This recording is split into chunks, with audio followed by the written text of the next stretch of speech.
আসসালামু আলাইকুম প্রিয় দর্শক, নিজের আলাপচারিতায় আপনাদের সকলকে আমন্ত্রণ জানাচ্ছি। অধ্যাপক ইউনূসের বিদেশ সফর আর বিতর্ক যেন সমার্থক শব্দে পরিণত হয়েছে।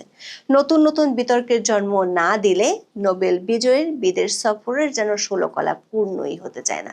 জাতিসংঘের সাধারণ পরিষদের ৮০তম সম্মেলনে যোগ দিতে গিয়ে তিনি এবার আগের সব বিতর্ককে ছাড়িয়ে গেছেন। প্রথমে ডিম বৃষ্টি বিতর্ক, তারপর রাষ্ট্রীয় খরচে শতাধিক মানুষের লটবহর বিতর্ক বেশ জমে উঠেছিল।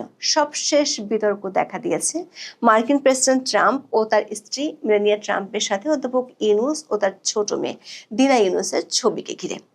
ইউনূস বিরোধীরা বলছেন, ট্রাম্পের সাথে তোলা অধ্যাপক ইউনূসের এই ছবি আসল ছবি নয়। কেউ কেউ দাবি করছেন এটি এআই জেনারেটেড ছবি, মানে অন্য দেশের সরকার বা রাষ্ট্রপ্রধানের সাথে ট্রাম্প ও তার স্ত্রীর ছবিকে ম্যানিপুলেট করে অধ্যাপক ইউনূসের টিম এমন ছবি বানিয়েছে। বিশেষ করে একই ফ্রেমে ও একই ভঙ্গিতে অনেক দেশের সরকার প্রধানের সাথে ছবি সামাজিক মাধ্যম ও গণমাধ্যমে ছড়িয়ে পড়ার পর এই বিতর্ক বেশ জমে উঠেছে। আবার ডক্টর ইউনূসের পক্ষের লোকজন টিপ্পনী কেটে বিরোধী শিবিরকে জবাব দিচ্ছে, বিশ্বের অনেক দেশের সরকার ও রাষ্ট্রপ্রধান ট্রাম্পের সাথে এআই জেনারেটেড ছবি প্রকাশ করেছে। দর্শক, বিষয়টি নিয়ে আমরা অনুসন্ধান করেছি। প্রশ্ন হলো, ছবিটি কি সত্যি এআই জেনারেটেড নাকি নির্দিষ্ট কোনো সফটওয়্যার ব্যবহার করে ম্যানিপুলেটেড ছবি? ছবির মেটাডেটা অ্যানালাইসিস করে যে তথ্য পাওয়া গেছে সেটি বেশ চমকপ্রদ। বিস্তারিত জানতে চলুন যাওয়া যাক বিশ্লেষণে।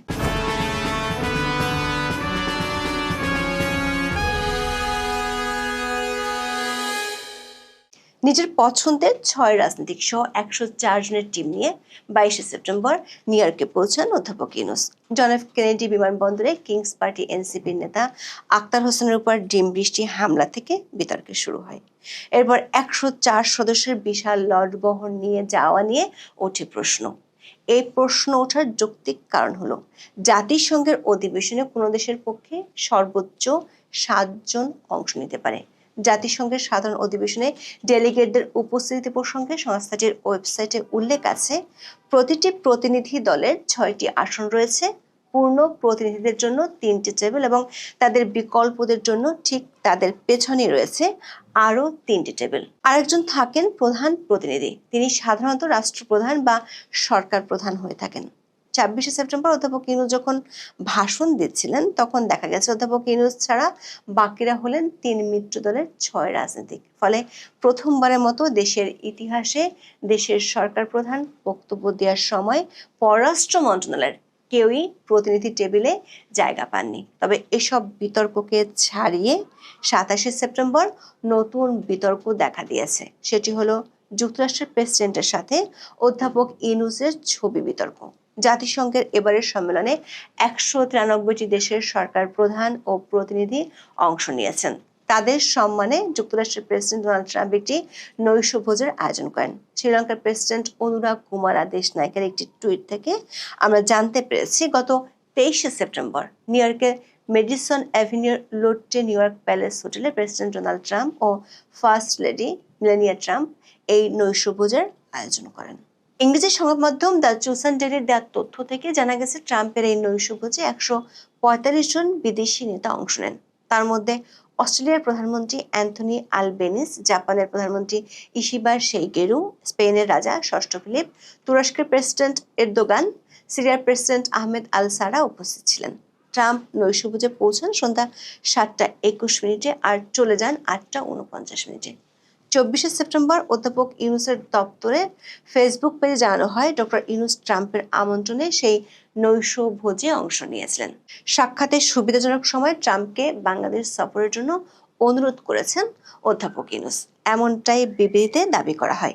তবে সেই পোস্টে যে 3টি ছবি প্রকাশ করা হয় সেখানে ট্রাম্পের সাথে কোনো ছবি ছিল না।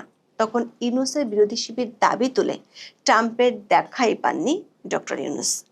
এরই মধ্যে নৈশভোজের খাবার দাবার সবই হজম হয়ে যাওয়ার কথা, কারণ তারপর 4টি দিন চলে গেছে।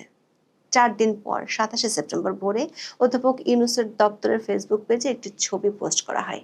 সে ছবিতে ট্রাম্প ও তার স্ত্রীর সাথে ডক্টর ইউনূস ও তার ছোট মেয়ে, যিনি বাবার 13টি বিদেশ সফরের কোনোটি মিস করেননি, সেই দিনা ইউনূসকে দেখা যাচ্ছে। এরপর ইউনূস বিরোধী শিবির নেট দুনিয়ায় বেশ সুর তোলে। তারা দাবি করে এটা এআই জেনারেটেড ছবি। ডক্টর ইউনূসের আগে একই ধরনের একটি ছবি পোস্ট করেন পানামার প্রেসিডেন্ট হোসে রাউল মুলিনো। সেই ছবিতে মুলিনো এবং তার স্ত্রীকে ট্রাম্প ও মিসেস ট্রাম্পের সাথে দেখা যাচ্ছে। তবে দুটো ছবিতে ট্রাম্প এবং মিসেস ট্রাম্পের গেস্টার পোস্টার একই রকম। বিশেষ করে ট্রাম্প থাম্ব আপ দেখাচ্ছেন। মুলিনোর এই ছবি নিয়ে পানামার সংবাদ মাধ্যমগুলো খবরও প্রকাশ করেছে। ডক্টর ইউনূসের বিরোধীরা দাবি করেন মুলিনোর ছবিকে ম্যানিপুলেট করে অধ্যাপক ইউনূসের টিম ছবি প্রকাশ করেছে। এর কয়েক ঘন্টার মধ্যে একই ফ্রেমে ট্রাম্প এবং মিসেস ট্রাম্পের একই ভঙ্গিমার আরো বেশ কিছু ছবি প্রকাশিত হয়, যেখানে বিশ্বের অনেক দেশের সরকার প্রধান ছিলেন। তখন অধ্যাপক ইউনূসের বিরোধী শিবির তো বটেই, এমনকি সাংবাদিক সহ সাধারণ অনেকের মধ্যে একটা প্রশ্ন জাগে, একেবারে একই ভঙ্গিতে একই ফ্রেমে এতগুলো ছবি কিভাবে প্রকাশ পেল? অনেকে এমনও সন্দেহ প্রকাশ করেছেন যে ছবিতে যে ট্রাম্প আর মিসেস ট্রাম্পকে দেখা যাচ্ছে তারাই আসলে নকল। মানে ট্রাম্প ও মেলানিয়া ট্রাম্পের কোনো মূর্তির সাথে বিশ্বের বিভিন্ন দেশের সরকার প্রধানরা ছবি তুলেছেন।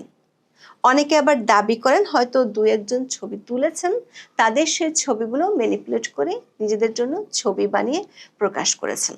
এর মধ্যে প্রফেসর ইউনূসের টিমকে টিপ্পনি কাটার জন্য কেউ কেউ এআই দিয়ে ট্রাম্পের সাথে ছবি নিজেদের সামাজিক মাধ্যমের ওয়ালে প্রকাশ করেছেন। বিষয়টি নিয়ে আমরা কয়েক স্তরে অনুসন্ধান চালিয়েছি। আমাদের অনুসন্ধানের প্রথম বিষয় হলো ট্রাম্পের সাথে ছবি কোন দেশের সরকার প্রধান প্রথম প্রকাশ করেছেন। আমাদের অনুসন্ধান বলছে পানামার প্রেসিডেন্ট হোসে মুলিনোর ছবিটি প্রথম ছবি নয়। একই পোজের ছবি প্রকাশ করেন আজারবাইজানের প্রেসিডেন্ট ইলহাম আলিয়েভ।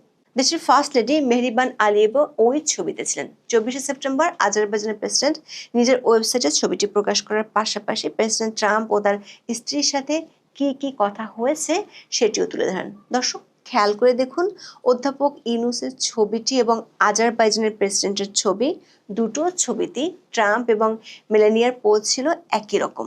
ইউনূস শিবিরের লোকজন দাবি করে 27শে সেপ্টেম্বর প্রেসিডেন্ট ট্রাম্পের দপ্তর থেকে ছবিগুলো রিলিজ করা হয়েছিল, তাই 4 দিন পর ছবিগুলো এসেছে। কিন্তু আজারবাইজানের প্রেসিডেন্ট ইলহাম 24শে সেপ্টেম্বর মানে নৈশভোজের পর দিনই ছবিটি প্রকাশ করেছিলেন। আমাদের অনুসন্ধানের দ্বিতীয় পয়েন্ট, অধ্যাপক ইউনূসের ছবিটি কি এআই জেনারেটেড? আমরা একাধিক এআই ডিটেক্টিং টুলস দিয়ে ভেরিফাই করেছি। ফলাফল হিসেবে দেখা যাচ্ছে অধ্যাপক ইউনূস ও তার মেয়ের সাথে ট্রাম্প দম্পতির যে ছবি সেটি এআই জেনারেটেড নয়। তবে ছবি শুধু এআই জেনারেটেড হলে যে ভুয়া বা ফেক হয় তা কিন্তু নয়। ছবি ম্যানিপুলেটেড হতে পারে, মানে একাধিক ছবি থেকে কিছু কিছু অংশ নিয়ে নতুন ছবি আপনি বানাতে পারেন। যেমন অনেকেই ফটোশপ ব্যবহার করে এমন ছবি বানিয়ে থাকেন। আমাদের অনুসন্ধানের তৃতীয় পয়েন্ট হলো অধ্যাপক ইউনূসের ছবিটি কি ম্যানিপুলেটেড, মানে কৃত্রিমভাবে সংযোজিত ছবি। প্রথমে ছোট্ট করে জেনে নেই সায়েন্টিফিক্যালি কিভাবে একটি ছবি ম্যানিপুলেটেড বা বিকৃত কিনা তা শনাক্ত করা হয়। কোনো ছবি ম্যানিপুলেটেড কিনা তা বের করার জন্য প্রধানত কয়েকটি ধাপে বিশ্লেষণ করা হয়। এই প্রক্রিয়াটি ফরেনসিক ডিজিটাল ইমেজ অ্যানালাইসিস নামে পরিচিত। প্রথম এবং দ্রুততম পদক্ষেপ হলো ছবির এক্সচেঞ্জেবল ইমেজ ফাইল ফরম্যাট বা এক্সজিপ মেটাডেটা পরীক্ষা করা। মেটাডেটা হলো ছবির ভেতরে লুকিয়ে থাকা তথ্য যা ছবি সম্পর্কে অনেক কিছু প্রকাশ করে, যেমন ছবি তোলার তারিখ ও সময়, ক্যামেরার মডেল ও প্রস্তুতকারক ব্যবহৃত লেন্স, অ্যাপারচার, শাটার স্পিড এবং আইএসওর মতো ডেটা থাকে। যদি এই মেটাডেটা অনুপস্থিত থাকে, অসম্পূর্ণ থাকে বা বিভিন্ন এডিটিং সফটওয়্যারের যেমন অ্যাডোব ফটোশপ, জিআইএমপি এর নাম দেখায়, তবে এটি ম্যানিপুলেশনের একটি বড় ইঙ্গিত দেয়। দর্শক, ডিজিটাল ক্যামেরায় বা স্মার্টফোনে তোলা একটি সাধারণ জেপিজি ছবির সবচেয়ে গুরুত্বপূর্ণ মেটাডেটাগুলো অধ্যাপক ইউনূসের ছবিটিতে আমরা খুঁজে পাইনি। কমপক্ষে 5টি সফটওয়্যার দিয়ে আমরা মেটাডেটা খুঁজেছি। এর অর্থ হলো ছবিটির মূল এক্সজিপ ডেটা ইচ্ছাকৃতভাবে সরিয়ে ফেলা হয়েছে বা ছবিটি এমন একটি প্রক্রিয়া সেভ করা হয়েছে যা এই ডেটাগুলো মুছে দেয়। ছবির ইতিহাস বা উৎস গোপন করার জন্যই সাধারণত এমন করা হয়, যা ম্যানিপুলেশনের একটি শক্তিশালী ইঙ্গিত দেয়। একটি ছবি ম্যানিপুলেটেড কিনা তা জানার জন্য দ্বিতীয় ধাপে আপনাকে জানতে হবে এরর লেভেল অ্যানালাইসিস বা ইএলএ। ইএলএ একটি শক্তিশালী কৌশল যা ছবির বিভিন্ন অংশের কম্প্রেশনের হার পরীক্ষা করে। জেপিইজি ফরম্যাটে ছবি সেভ করার সময় তথ্য হারানোর ফলে প্রত্যেক পিক্সেলের একটি নির্দিষ্ট এরর লেভেল তৈরি হয়। অধ্যাপক ইউনুসের ছবিটিতে ইএলএ এরর থাকায় প্রোফাইল ইনকনসিস্টেন্সি পাওয়া গেছে। এর অর্থ হলো ছবিতে যে প্রোফাইল ডেটাগুলো রয়েছে সেগুলোর বেশিরভাগই ম্যানুয়াল বা জেনারেটেড। তৃতীয় ধাপে আমরা চেক করেছি আইসিসি প্রোফাইল ও জেপিইজি অসঙ্গতি। অধ্যাপক ইউনুসের ছবিটি জেপিইজি ফরম্যাটে আছে, কিন্তু এটি একটি আইসিসি প্রোফাইল অন্তর্ভুক্ত করেছে যা ছোট্ট সিএমএস দ্বারা তৈরি। এই প্রোফাইলটি সাধারণত কালার কারেকশন বা প্রিন্টিং এর জন্য ব্যবহার করা হয়। তার মানে অধ্যাপক ইউনুসের ছবিটিতে কালার কারেকশন করা হয়েছে। ছবিটি যে এডিট করা হয়েছে তার বড় একটি প্রমাণ হলো জুম করলে অধ্যাপক ইউনুসের সাথে ছবিটিতে ট্রাম্পের ব্লেজারের ডান হাতটি মনে হবে ছেঁড়া। আমরা আরো 5টি একই রকম ছবি পরীক্ষা করে দেখেছি যেগুলো ব্লেজারের ডান হাত ঠিক আছে। যদি সত্যি ছেঁড়া না হয় তাহলে এটি পরিষ্কার ছবিটিতে কালার কারেকশন সহ অনেক কাজ করা হয়েছে। দর্শক, আমরা একাধিক সফটওয়্যারের সাহায্যে ছবিটার যে মেটাডেটা তথ্য পেয়েছি তাতে দেখা যাচ্ছে যদি অধ্যাপক ইউনুস ও তার ছোট মেয়ের ছবি তুলেও থাকেন তা সত্ত্বেও যে ছবিটি সরবরাহ করা হয়েছে সেটি ম্যানিপুলেটেড। ছবিটি আসল উৎস থেকে আসার পর এমনভাবে প্রসেস করা হয়েছে যেখানে এর গুরুত্বপূর্ণ শনাক্তকরণ ডেটা মুছে ফেলা হয়েছে এবং কিছু নকল প্রোফাইল ডেটা যুক্ত করা হয়েছে। তবে ছবিতে কোনো ক্লোন ডিটেকশন পাওয়া যায়নি। পুরো ছবিতে এই একটি যুক্তি ইউনুসের পক্ষে যায়, কিন্তু ছবিটি যে অরিজিনাল নয়, এডিটেড, তা মেটাডেটা অ্যানালাইসিসে উঠে এসেছে। কারণ যে ছবিতে মেটাডেটা মুছে দেওয়া হয় সেটির অরিজিনালিটি নিয়ে প্রশ্ন আপনি তুলতেই পারেন। এখন এ পর্যন্ত। সবাই ভালো থাকুন, সুস্থ থাকুন, নিরাপদে থাকুন। দেখা হবে আগামী পর্বে।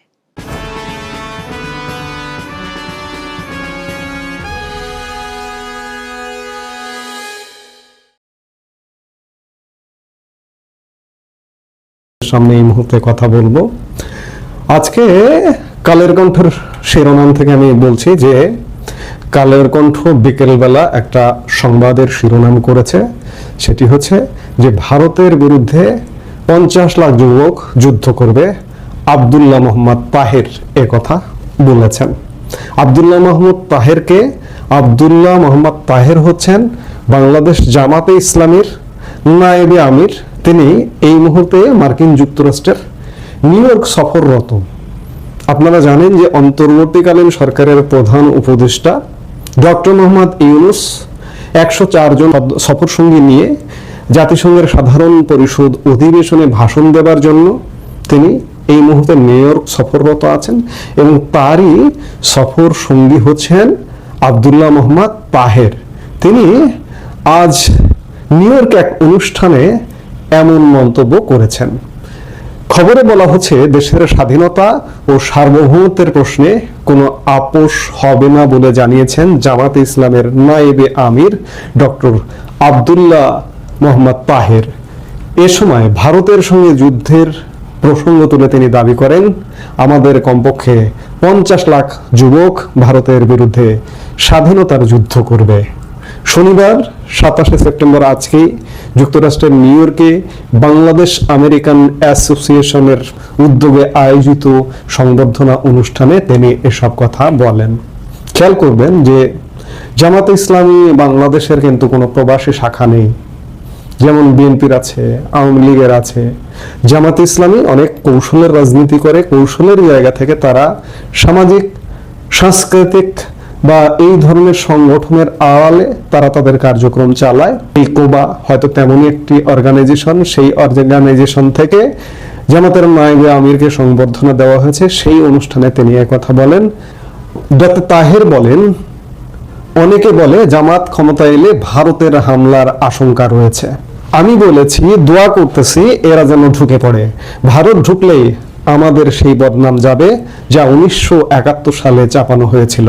তখন আমরা প্রকৃত মুক্তিযোদ্ধা হিসেবে প্রমাণ করার একটা সুযোগ পাব। এই জামায়াত নেতা বলেন, পাশের দেশের লোক ঢুকলে আওয়ামী লীগ কখনো তাদের বিরুদ্ধে যুদ্ধ তো করবে না, বরং সহযোগিতা করবে। তাহলে যুদ্ধ করলে সংগঠিত হলাম আমরা, তখন আমরা হব খাঁটি মুক্তিযোদ্ধা। তিনি বলেন কমপক্ষে 50 লাখ যুবক তো ভারতের বিরুদ্ধে স্বাধীনতা যুদ্ধে আসবে, তাদের 2 ভাগ করে দেব। 1 ভাগ গেরিলা যুদ্ধে অংশ নেবে, বাকিরা বিস্তৃত এলাকায় ছড়িয়ে পড়বে। একটি মারাত্মক মন্তব্য করেছেন জামাতের নায়েবে আমির আব্দুল্লাহ মোহাম্মদ তাহের। জামাতে ইসলামী ইসলামের কথা বলে, আল্লাহর কথা বলে। হায় আল্লাহ, আমিও তো মুসলিম। উনি তো একজন চিকিৎসক, ডাক্তার আব্দুল্লাহ মোহাম্মদ তাহের। হায় আল্লাহ, আল্লাহ আপনার কাছে ফরিয়াদ, এনাদের জ্ঞান দিয়ে দাও। ভারতের মতো একটা বিশাল প্রতাপশালী পৃথিবীর অন্যতম একটা সামরিক শক্তির সামনে আমরা তো আধা ঘন্টা দাঁড়াতে পারবো না। সেই ভারতের বিরুদ্ধে 50 লাখ যুদ্ধ করবে জামাতের নায়েবে আমির বলছেন, এবং বলছেন যে 71-এর তারা প্রমাণ করতে পারেনি, 71-এ যেটা করতে পারেনি তারা এখন মুক্তিযোদ্ধা হিসেবে প্রমাণ করতে পারবে। মারাত্মক কথা কিন্তু, খেয়াল করুন যে ভারত 1971 সালে পাকিস্তানের বিরুদ্ধে আমাদের যে যুদ্ধটা ছিল সেই যুদ্ধে সহযোগিতা করেছে, সহযোগিতা করে স্বাধীন বাংলাদেশ এনে দিয়েছে। আজকে প্রতিনিয়ত জামাতপন্থী লোকজন এই ধরনের হুঙ্কার দেয়। এর আগে এই জামাতেরই প্রিয় রাষ্ট্র পাকিস্তানের সেনাপ্রধান নিউ ইয়র্কের মাটি থেকে হুঙ্কার দিয়েছিল যে ভারতকে আক্রমণ করবে আমাদের এই সীমান্ত দিয়ে, পূর্ব দিক মানে আমরা। কিংবা পাকিস্তান সেনাবাহিনীর আইএসপিআর প্রধান এক ব্রিটিশ গণমাধ্যমে সাক্ষাৎকার দিয়েছিলেন। এগুলো কি তাহলে সত্য? এগুলো কি তারা যেগুলো মুখে বলছেন সেগুলো কি ভেতরে লালন করে? ভারতকে প্রতিনিয়ত উস্কানি দেয়। ভারত এখনো পর্যন্ত উস্কানিতে পা দেয়নি। ভারত যদি বাংলাদেশে একটা স্ট্রাইক চালায়, সার্জিক্যাল স্ট্রাইক, কি অবস্থাটা হবে একবার চিন্তা করেছেন? এই যে কদিন আগে পহেলগাঁও হামলাকে কেন্দ্র করে কাশ্মীরে যে সার্জিক্যাল স্ট্রাইক চালিয়ে জঙ্গি ঘাঁটি গুড়িয়ে দিল, বাংলাদেশে যদি এমনটা করে কেমনটা হবে আপনি চিন্তা করুন। আমি জ্ঞানের কথা বললাম, আল্লাহকে জ্ঞান দিতে বললাম তাদেরকে। আমি কি জ্ঞানহীন? আমি নিজেকে এখন প্রশ্ন করছি কি ভারত, একবার চিন্তা করুন। আমি খুব বড় উদাহরণে যাব না। এই যে চলতি বছরে ভারতের শুধুমাত্র সামরিক প্রতিরক্ষা বাজেট কত জানেন? $81 বিলিয়ন। আর বাংলাদেশের টোটাল আর্থিক বাজেট কত জানেন? মাত্র $67 বিলিয়ন। আমাদের সব খাতের বরাদ্দ, শিক্ষা, স্বাস্থ্য, সংস্কৃতি, শিল্প, সামরিক যা কিছু আছে, মানে আমাদের টোটাল আর্থিক বাজেটটাই $67 বিলিয়ন। আর ভারতের সামরিক বাজেট হচ্ছে $81 বিলিয়ন। আমাদের সামরিক বাজেট $3.3 বিলিয়ন, $3 বিলিয়ন কিছু বেশি। আমরা কার নাম নিই, কার সাথে যুদ্ধের কথা বলি? আমরা কি সুস্থ নাকি মস্তিষ্ক বিকৃত? মাঝে মাঝে এমন কিছু আলাপ সালাপ শুনি, কথাবার্তা শুনি যে ভারত দখল করে ফেলবে, কলকাতা দখল করে ফেলবে, 7 সিস্টার্স দখল করে ফেলবে। আমার এসব অবাস্তব কথাবার্তা শুনলে মনে হয় যে আমি কোন সমাজে আসলে বসবাস করি। আমি এই সমাজের একদম অনুপযুক্ত। কারণ আমি তো বলতে পারি না যে আমি ভারত আক্রমণ করব, ভারতের বিরুদ্ধে যুদ্ধ করব।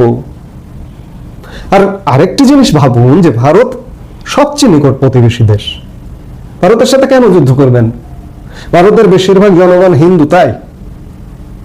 আরে ভাই, আপনার দেশের থেকে তো ভারতে বেশি মুসলমান আছে। আপনি 16-17 কোটি মুসলমান, বা টোটাল জনসংখ্যা আপনি হয়তো 16 কোটি মুসলমান হবেন। ভারতে কত? ভারত পৃথিবীর মুসলমানরা সেখানে